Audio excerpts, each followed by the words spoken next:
ನಾವು ನೋಡ್ಲಿಕ್ಕಂತೂ ಈಗ ಸಿದ್ದರಾಮಯ್ಯ ಸಾಹೇಬರು ಬಿಟ್ಟು ಕೊಡ್ಲಿಕ್ಕೆ ತಯಾರಿಲ್ಲ. ಡಿ ಕೆ ಶಿವಕುಮಾರ್ ಸಾಹೇಬರು ನಾವು ಆಗ್ತೀನಿ ಅಂತ ಅವ್ರು ಓಡಾಡ್ತಾರೆ.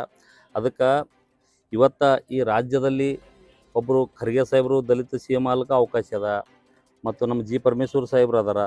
ದಲಿತ ಸಿ ಎಮ್ ಯಾಕೆ ಆಗಬಾರ್ದು ಈ ರಾಜ್ಯದಾಗ?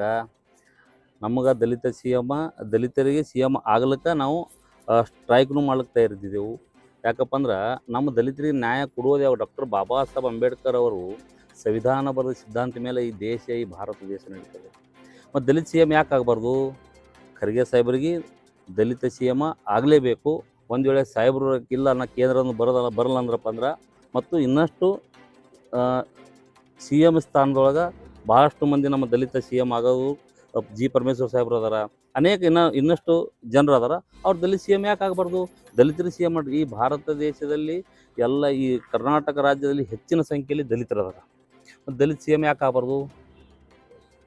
ಈಗ ಇನ್ನೊಂದು ವಿಷಯ, ಈ ಪ್ರಿಯಾಂಕ ಖರ್ಗೆ ಅವರು ಮೊನ್ನೆ ಚಿತ್ತಾಪುರ RSS ಒಂದು ಪತ್ರಕರ್ತರ ವಿಷಯವಾಗಿ ಗೊಂದಲ ಸೃಷ್ಟಿ ಆಗಿತ್ತು.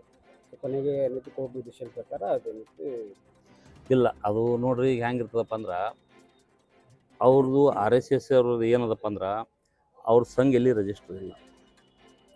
ಪ್ರಜಾಪ್ರಭುತ್ವದಲ್ಲಿ ಸಂಘ ರಿಜಿಸ್ಟರ್ ಇರಬೇಕು, ಅವರಿಗೆ ಅವಕಾಶ ಇರ್ತದೆ.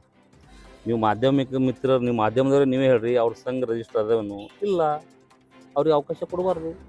ಅವ್ರು ಇನ್ನೊಂದು ಏನು ಮಾಡ್ತಾರಪ್ಪ ಅಂದ್ರೆ ಸಮಾಜದಲ್ಲಿ ಜಗಳ ಹತ್ತುವಂಥ ಕೆಲಸ ಆಗ್ತದೆ ಈ ನಮ್ಮ ರಾಜ್ಯದಲ್ಲಿ ಮತ್ತು ನಮ್ಮ ದೇಶದಲ್ಲಿ. ಪ್ರಿಯಾಂಕ ಖರ್ಗೆ ಸಾಹೇಬ್ರು ಅವ್ರೇನು ತಪ್ಪು ಹೇಳಿಲ್ಲ, ಅವರು ಹೇಳೋದು ಕರೆಕ್ಟ್ ಹೇಳ್ಯಾರ. ಅದಕ್ಕೆ ಖರ್ಗೆ ಸಾಹೇಬ್ರು ಟಾರ್ಗೆಟ್ ಮಾಡ್ತಾರಪ್ಪ ಅಂದ್ರೆ ನಾವು ಹಿಂದುಳಿದವರು, ದಲಿತರು, 5 ಸಂಘಟನೆದವರು, 5 ಸಮಾಜದವರು ನಾವು ಯಾರೂ ಇದ್ರಾಗ ಮುಸ್ಲಿಂ ಸಮಾಜ ಅಲ್ಲಿ ಎಲ್ಲ ಸಮಾಜದವರು ನಾವು ಇದ್ರಾಗ ಯಾರು ಪ್ರಿಯಾಂಕ ಖರ್ಗೆ ಸಾಹೇಬರು ಬೆನ್ನೆಲುಬಾಗಿ ನಾವು ನಿಂತೇವೆ ಅಂತೇಳಿ ನಾನು ಹೇಳಕ್ಕೆ ನಿಮ್ಮ ಮಾಧ್ಯಮ ಮೀಡಿಯಾದ ಮುಖಾಂತರ ನಾವು ಹೇಳಕ್ಕೆ ಬಯಸ್ತೀನಿ. ನಿಮ್ಮ ಹೆಸರು ಸರ್? ನನ್ನ ಹೆಸರು Nagesh Sharanappa Talakeri, Republican party of India RPI ಆಟೋಲಿಘಟ್ಟ ಬೆಳಗಾವಿ 8 ಜಿಲ್ಲೆಯ ಅಧ್ಯಕ್ಷ ಮತ್ತು ಇಂಡಿ ತಾಲೂಕು ಅಧ್ಯಕ್ಷ ನಾನು.